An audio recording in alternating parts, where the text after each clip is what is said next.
FSN Radio. It's all about what's next. Go to financialsurvivalnetwork.com and sign up for your free weekly newsletter. You'll also get 3 free reports. The Financial Survival Network. It's all about what's next. Welcome. You are listening to the Financial Survival Network. I'm Kerry Lutz, and today is March 28th, 2017, almost at the end of the first quarter, and we're approaching the first 100 days of the nascent Trump administration. So much going on, and figured we'd get the perspective from the other side of the pond, and we've got Alasdair MacLeod with us now of Gold Money. Alasdair, welcome back. It's very much my pleasure, Kerry. Hey, so I wrote an article about Trump, the workaholic in chief. Basically, he's burning out the media because they're, the media. They're basically lazy people that can't wait to get out the door and hit the local watering hole and really start to work, right? You're making me sympathize with them. but a story could break out any minute with a tweet, and not that you need tweets for all the news that's been happening lately, right? I mean, you got your share of news over there as well. Well, yes. I mean, it's certain. We've got Brexit will be triggered tomorrow. That's Article 50, under which notice is served that we're leaving, and it starts a 2-year process whereby we negotiate the terms of our leaving, as it were. And of course, we've had a terrorist attack, which, I mean, I think we've been very lucky not to have had more of those. And it's a bit frightening that anyone who is an extremist behind the steering wheel of a car can just go and wipe people out. That is rather worrying, and we just hope there won't be any more sort of copycat instances of that. But certainly, I think the security services are on high alert, but it's very difficult for them to stop that sort of thing, I fear. Hey, there's a fine line between a terrorist behind the wheel and, at least in Florida, an 80-year-old who can't barely see over the wheel and who has diminished vision and reflexes. I mean, it's hard to tell the difference. Well, the only thing I can say is that I think the elderly parties in Florida don't drive along the pavement at 70 miles an hour. They might drive along the pavement at 30 miles an hour, but not 70. But sometimes, they mistake the gas pedal for the brake pedal, and then all bets are off, Alasdair. Yes, absolutely.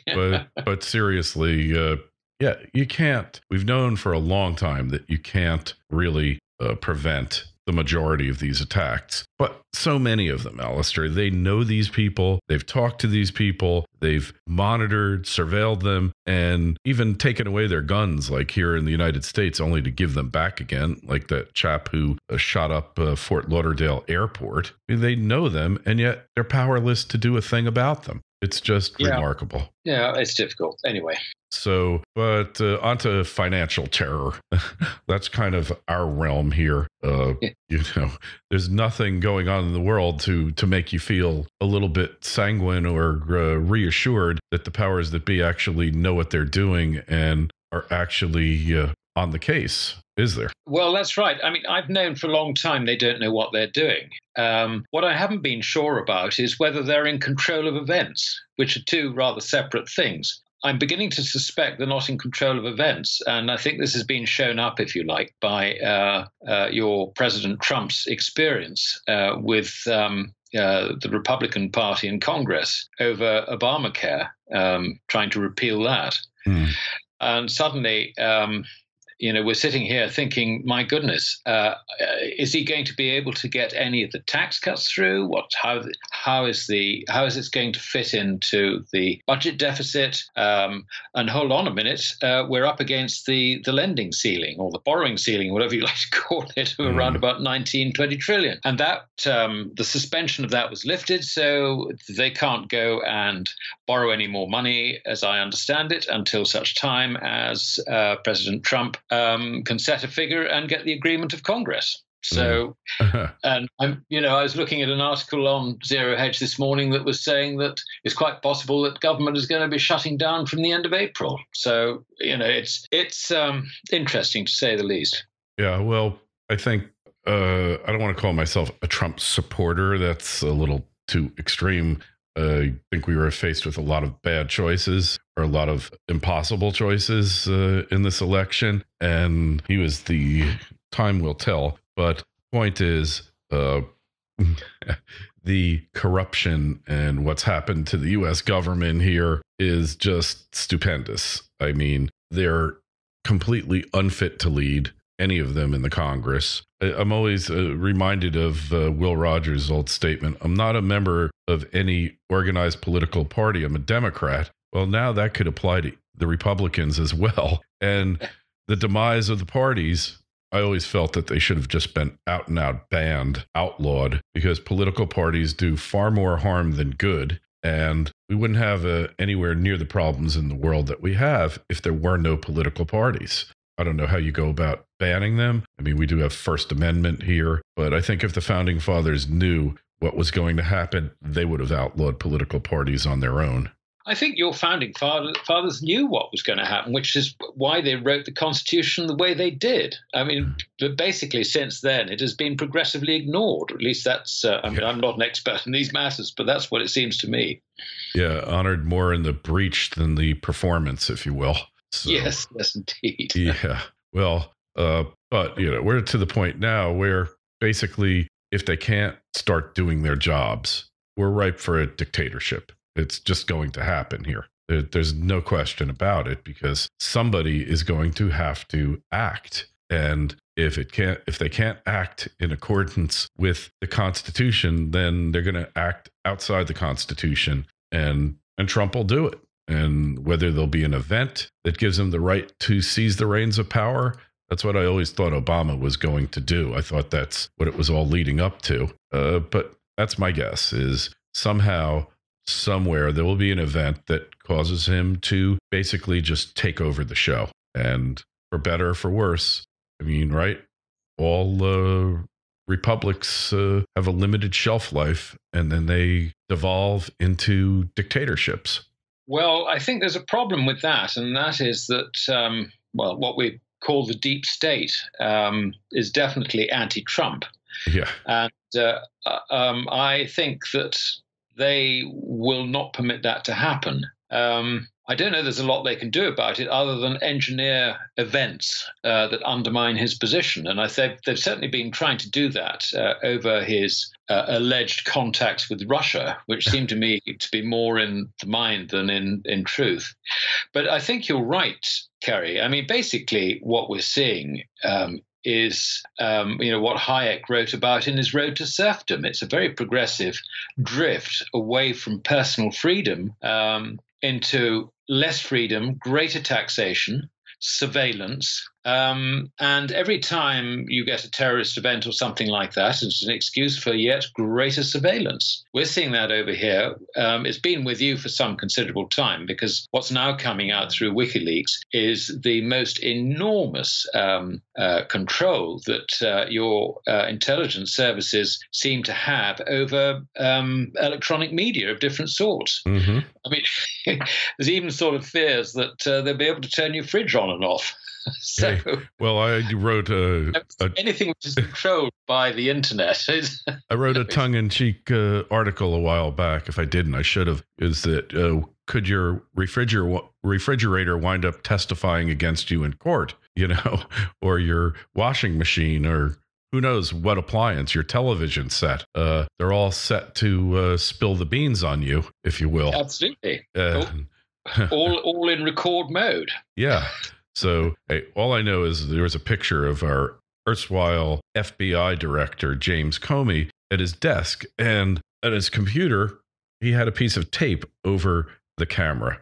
Now, if the FBI director has a piece of tape over his webcam, what does that tell you? Right?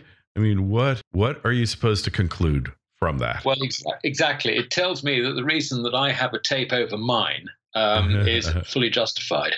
Yes.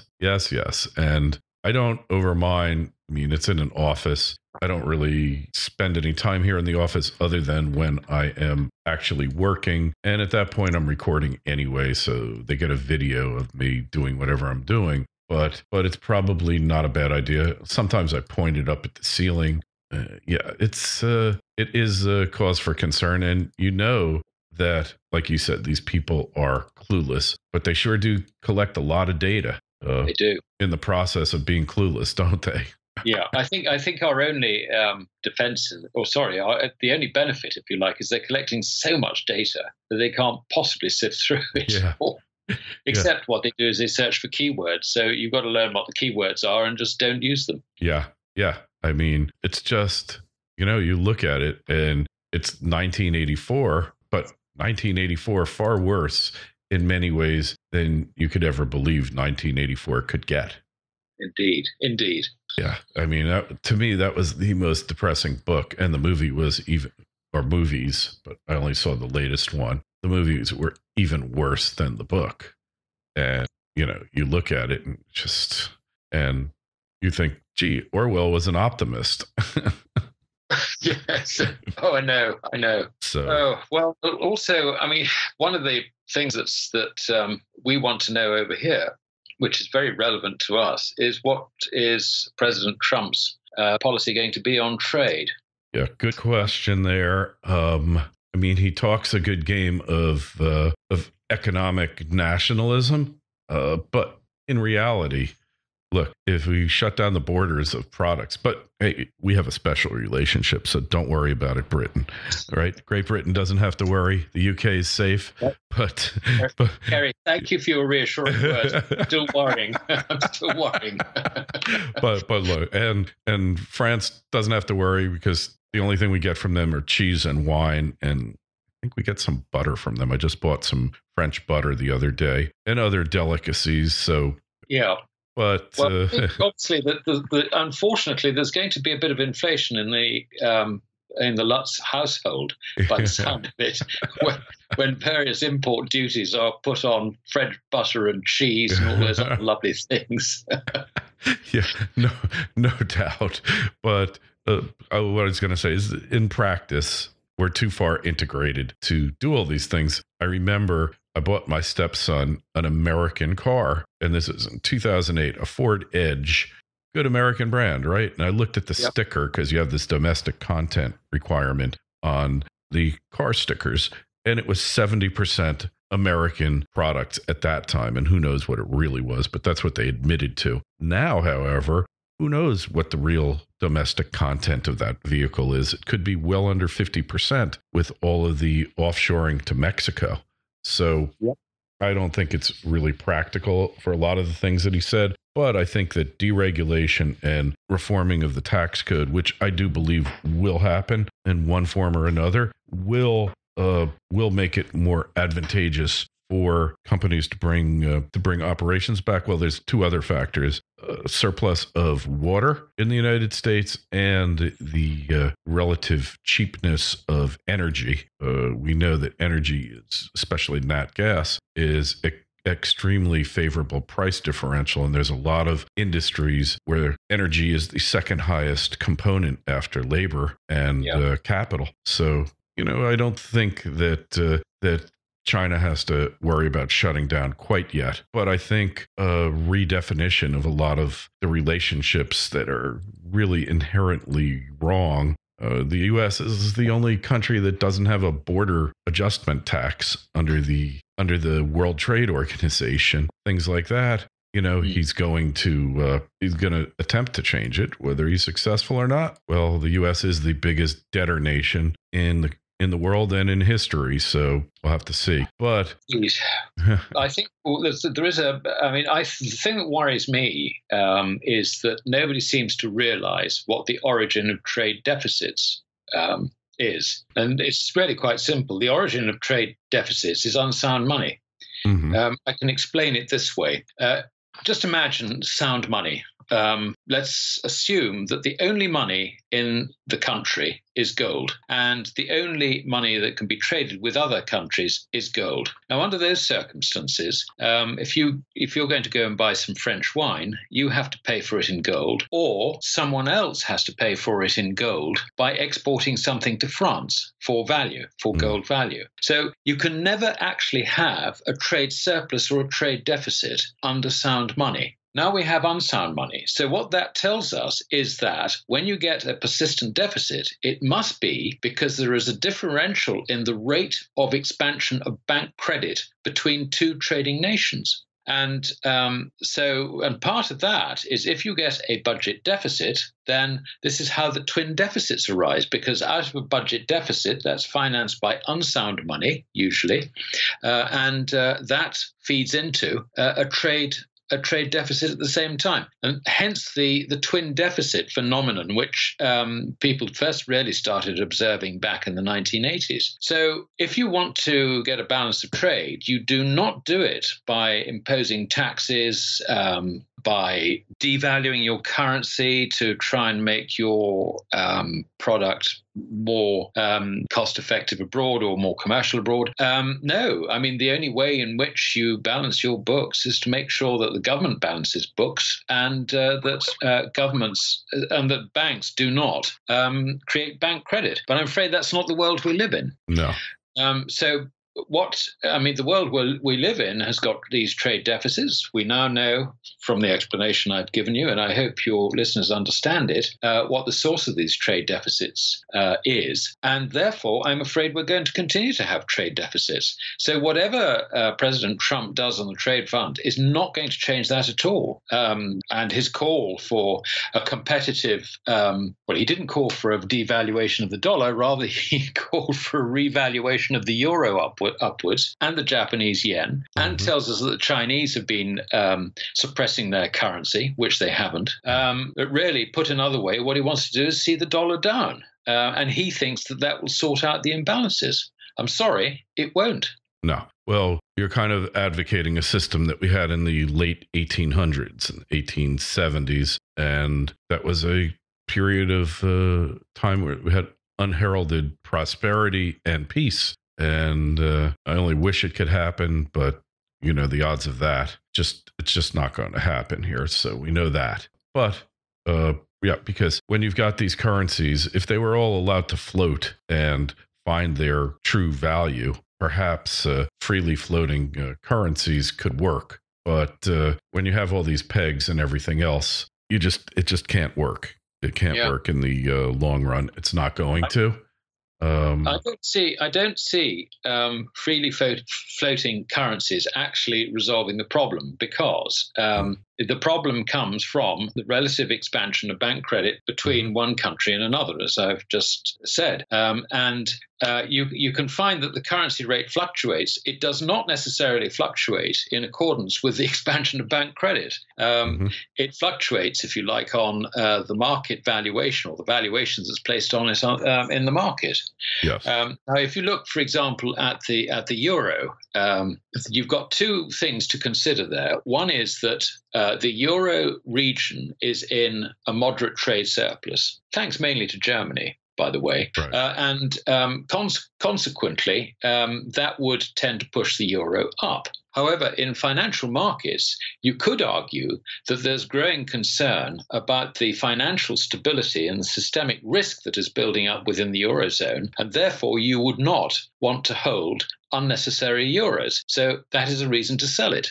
So you can see immediately that the idea that the euro would reflect the trade position it cannot be true, because there are other things involved. Yeah. And this is why I insist on going back to, the sound money example, which I've just sort of laid out, tells us exactly why trade deficits arise, and therefore the only way in which trade deficits can actually be cured. But as I said, and I repeat, this is not the world we live in, and it will change, I think, one day, but it's crisis first, solution second, not the other way around. Yeah, you're correct. Never let a good crisis go to waste. No. And the fact is, the system, we've always had an international system until it breaks down, and then they come up with a bootstrapped solution and keep that going until that breaks down. And that's the nature of the beast here, right? Yeah, I mean, that's the way it's always worked. So I guess maybe what we're seeing now in precious metals, Bitcoin, starting to recognize that. I think, basically, gold. If we just talk about gold for a moment, gold was going ahead quite nicely until President Trump won the election. Then it had a big jump on the uncertainty, and then it came kettling off. But actually, it was just the other side of the dollar trade. I mean, if you think from a hedge fund manager's point of view, how am I going to play the dollar? The only way you do it is by taking an opposite position in gold. So following President Trump's election, the dollar was very, very strong. Then doubt started creeping in, and it started coming off the top. And it was at that point that gold started rallying again. And now we're in a situation where's the dollar going? My guess is the dollar's got quite a bit further down to go. If that is the case, then for that reason, I think we can say that gold is pretty well underwritten and will continue to move up. Not because there's any merit in gold, but because it is the other side of the dollar trade. There will come a point, however, where if things do deteriorate in America from the point of view of the economy or inflation, and the stagflation thing actually looks like a very serious possibility. But also, if we get developing concerns over the overall financial position and the creditworthiness of America, then gold, I think, will take on, if you like, a slightly independent life from the dollar itself. And I could see gold rising quite significantly under those circumstances. We're not doing that yet. At the moment, all it is doing is reflecting the reverse performance of the dollar. Yeah. I think you're right. And all this time, for the past 5 years, it's kind of, I guess, been under pressure as a result of the dollar's strength, unanticipated strength. So you think the big short, and the dollar is unwinding now? Is that what's really happening? Well, I think what we're going to be seeing is a big short going on the dollar. I think there are so many dollars around. When you look at the amount of debt, the other side of that debt is deposits. Those deposits in the form of checking accounts and savings accounts and all the rest of it, you can see it all there in the American banking system. It is bigger than it has ever been before. And people who tell me, there's a shortage of dollars, there is a shortage of dollars in some places, but not in other places.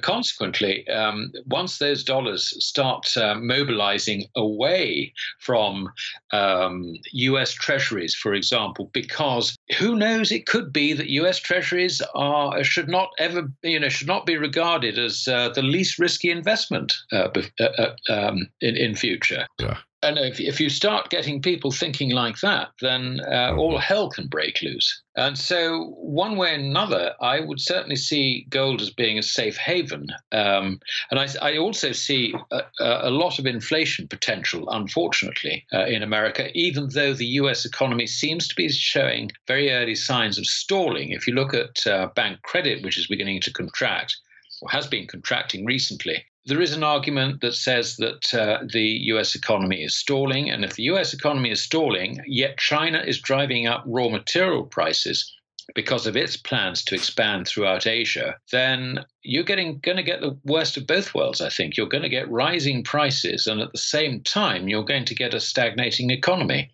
hence the stagflation. And what can the Fed do about it? Raise interest rates? Well, no. If it raises interest rates, everybody goes bust, including, incidentally, your government. So everybody's got a bit sort of stuck on this one, and it's a bit difficult to see the way out. And I think as that situation becomes more apparent to more people, the dollar will weaken, and I would see gold going better. Yeah. Well, I think probably correct. By all appearances, it looks like that's exactly what's going to happen. But I've been wrong enough times before to know that, the world doesn't always follow my expectations, to say the least. I'm beginning to think, Kerry, that I'm rather like the boy in Aesop's fable who cried wolf. Thought it was a great joke to begin with. Not that I ever thought it was a great joke to say that I think gold is going up, but it's the same sort of syndrome. After a while, people don't believe you, and then guess what happens? Yeah. Yes, exactly. So I guess we'll leave it at that. Alasdair. So where's the best place to find your work these days? Goldmoney.com. If you go onto the front page, click under wealth, there's a sort of menu on the top left-hand side. You got, one of them is wealth. And under there, you'll find various research headings. My Thursday article is always published, I suppose, about midday Eastern time, and that's under Insights. And I also do a market report on precious metals, which I do on Friday, and that's under Market Reports. I think it's the subheading. All right. And if you've got any questions, comments about this interview or any others that we do, email me at kl@kerrylutz.com, kl@kerrylutz.com. In the show notes, we'll have a link over to Alasdair's work. And Alasdair, we'll talk to you again real soon. Be well. I look forward to it. Thanks very much, Kerry. Take care. FSN Radio. It's all about what's next. Go to financialsurvivalnetwork.com and sign up for your free weekly newsletter. You'll also get 3 free reports. The Financial Survival Network. It's all about what's next.